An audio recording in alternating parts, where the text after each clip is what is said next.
Hey there, welcome to week 1 of our 4-week starter strength program. Week 1 is all about the core. We're going to learn how to move, how to stabilize, and how to strengthen your core and all the muscles surrounding it. We'll also review 3 of the first BMB principles, including transverse abdominal drawn, core bracing technique, and controlling your body with tempo. But before we go any further, what exactly is the core?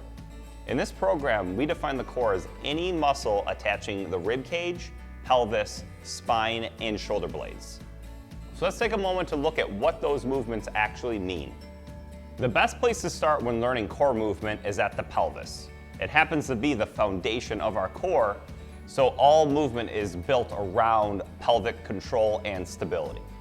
One of the easier or more common movements is an anterior and posterior pelvic rotation. A good place to start is by placing your hands on your pelvic crest. As I push my thumbs forward, I move into an anterior rotation, and as I push my thumbs back and down, I move into a posterior rotation. Consider this arching your back, and consider this tucking your tailbone between your legs. Let's practice that movement for a few repetitions. Throughout this range of motion, I'm thinking about keeping my knees straight and isolating movement just to my pelvis. A common compensation when you tuck is to bend your knees.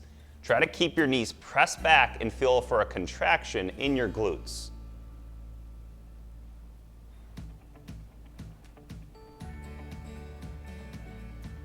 A couple of other common movements of the pelvis are upward and downward rotation and internal and external rotation.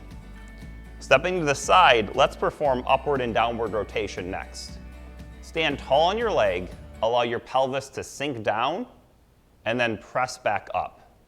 My left hip is moving into downward rotation as my pelvis presses down into the ground. My opposite hip is moving upward into upward rotation.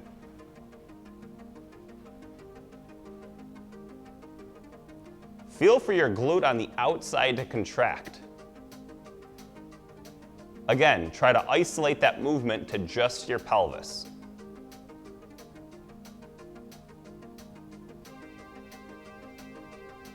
The final motion is internal and external rotation. Try to apply the pelvic tuck, the downward rotation, and then rotate your body across your leg and open back up. Again, feel for the distinct glute contraction and how each motion targets your glute in a different way. For an additional challenge, you could try balancing and adding that rotation at the same time.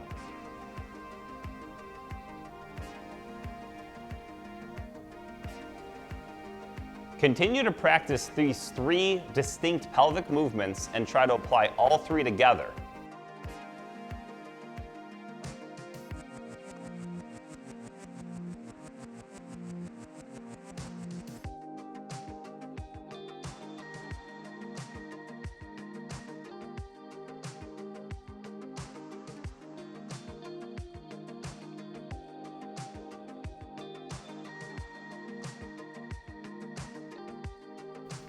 If you can master the pelvic movements, you're way ahead of the game. It's one of the more harder joints to move and isolate. Moving to the next section is the spine. All we're going to cover today is spinal flexion, extension, and rotation. Let's get started with spinal flexion first. From a side profile, we want to keep our knees straight and engaged, tuck our pelvis, and let our spine round into a rounded position. The opposite of this movement is extension. Maintaining this locked out lower body position, push your hips forward, lifting your chest up towards the sky. This whole time, I'm making sure my knees are extended and my glutes are engaged to stabilize my pelvis as my spine moves.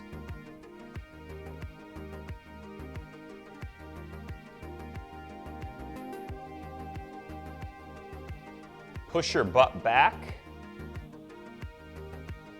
pressing and reaching your hands for the ground, squeezing your butt forward, lifting your chest to the sky.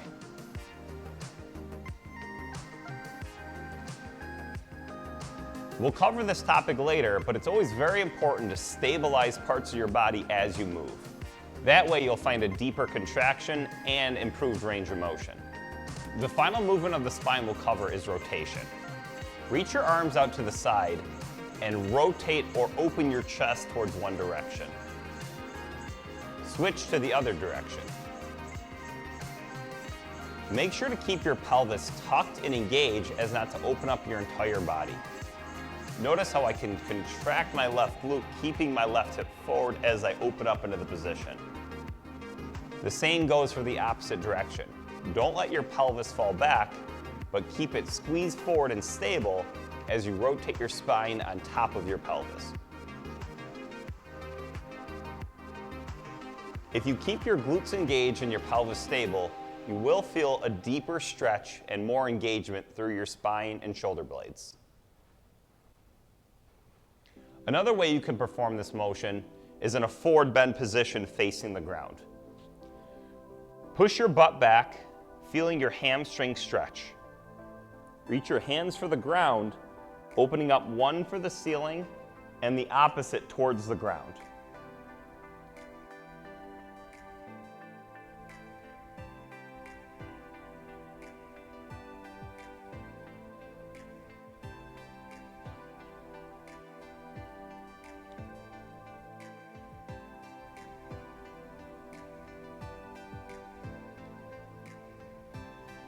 Continue to practice to challenge the range of the spinal rotation. You're going to hit an anatomical wall really quickly, but try to pause at that wall and push a little further each time. And don't forget to breathe.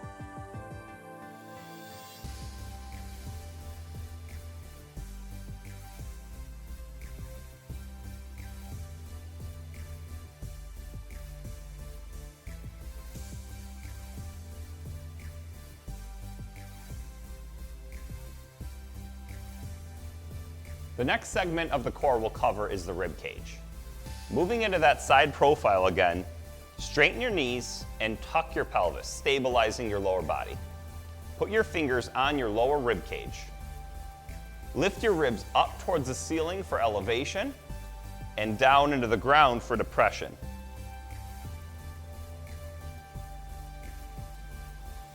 You'll notice as you depress your ribs, you're technically crunching and activating your abs. You'll also notice that you're extending your spine with elevation and flexing your spine with depression. Sometimes core movements complement one another.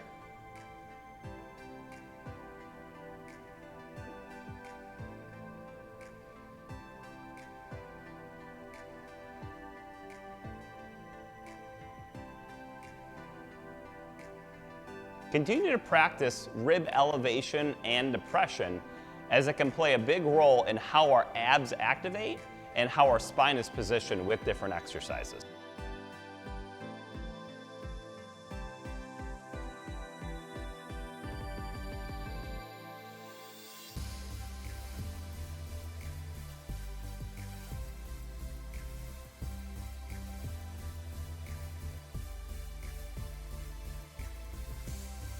The final movements we'll cover today involve the shoulder blades, otherwise known as the scapulas. Let's move into that side profile one more time in practice. Push your knees straight and tuck your pelvis to stabilize your lower body.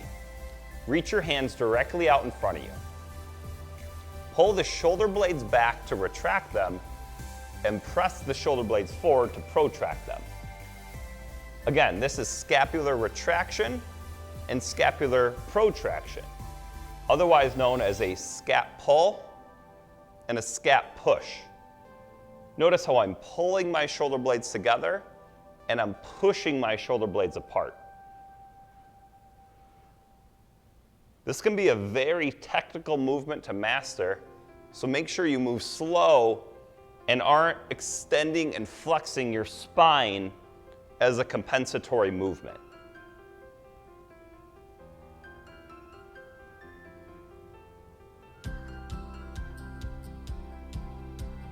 When performing this motion, you may notice that your shoulders move up into your ears. The other two motions we'll cover the shoulder blades is elevation and depression. There are very few times when you are ever going to elevate your shoulders up into your ears. Mostly, we'll be focusing on depressing or pulling our shoulder blades out of our ears. This is the main reason why we tend to hurt our neck during exercises like the shoulder press or push-up. For now, we're not going to practice elevating because we don't want to learn any bad patterns, but let's move back to that side profile shoulder scapular retraction and protraction, but applying a shoulder depression to the equation as well. Moving back into that position, reach your hands out, but this time, pull your shoulder blades out of your ears. Keep them pinned down as you push and pull your shoulder blades forward and backwards. Again, as I lose focus, my shoulders can come back up into my ears, leading to neck strain and possible injury. Continue to pull them out of your ears and move in that plane of motion. Before we move on to the 3 BMB principles for week 1, take a moment to review all of these core motions. Again, we covered movements of the pelvis, spine, rib cage, and shoulder blades. Coming up, we'll learn how to coordinate all those motions together to contract our abs, creating stability and strength in which to build more complicated exercises and more resistance without the risk of injury.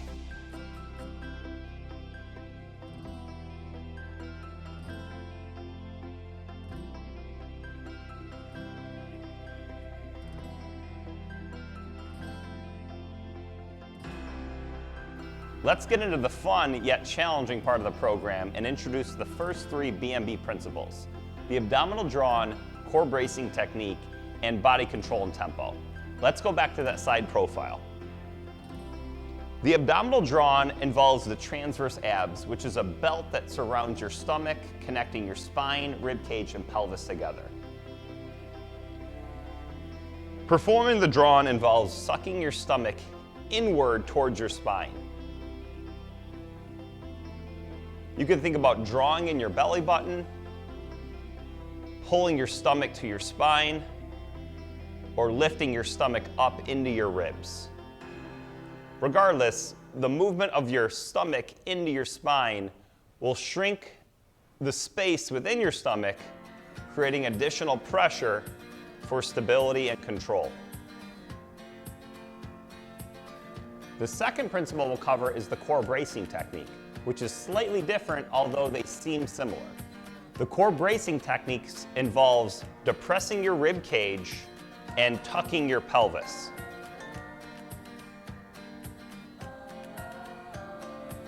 This highlights 2 movements we covered earlier in which we coordinate them together to create the core bracing technique. Well, how are they different? Take a closer look at my pelvis, rib cage, and abs as I perform these movements. First, I'm going to perform the abdominal drawn. Next, I'm going to coordinate the core bracing technique into the equation. I'm going to release the abdominal drawn, then I'm going to release the core bracing technique. I'm going to apply the core bracing technique, and now the abdominal drawn.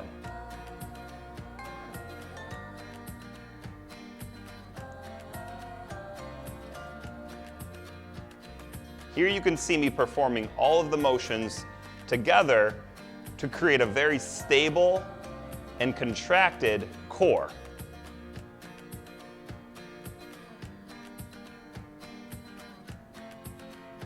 Again, these 2 first principles are 2 distinct movements that need to occur together to maximally contract our core muscles and provide ample stability during exercise. Which brings us to our third principle, body control and tempo. We want to make sure that we hold our core, our abdominal drawn and core bracing technique throughout a full range of motion with every exercise we perform. When we add movement, it makes it challenging on our brain to hold those principles together. So we want to move slow and with control so that we can process that information along the range of motion. Let's take a squat, for example. A squat is a difficult exercise to coordinate, so we will lose our abdominal drawn and core brace along the range of motion. So we don't want to move very quickly, or else it's going to be hard to process what's going on. Let's start by getting our abdominal drawn first, followed by the core bracing technique. Now we're going to try to move with tempo and control through the range of motion as we hold these motions together. This gives my brain time to process and hold the first two principles without losing them. But for example, say I lose it at the bottom of the range of motion and my pelvis arches out. I can pause, re-engage, and continue the exercise.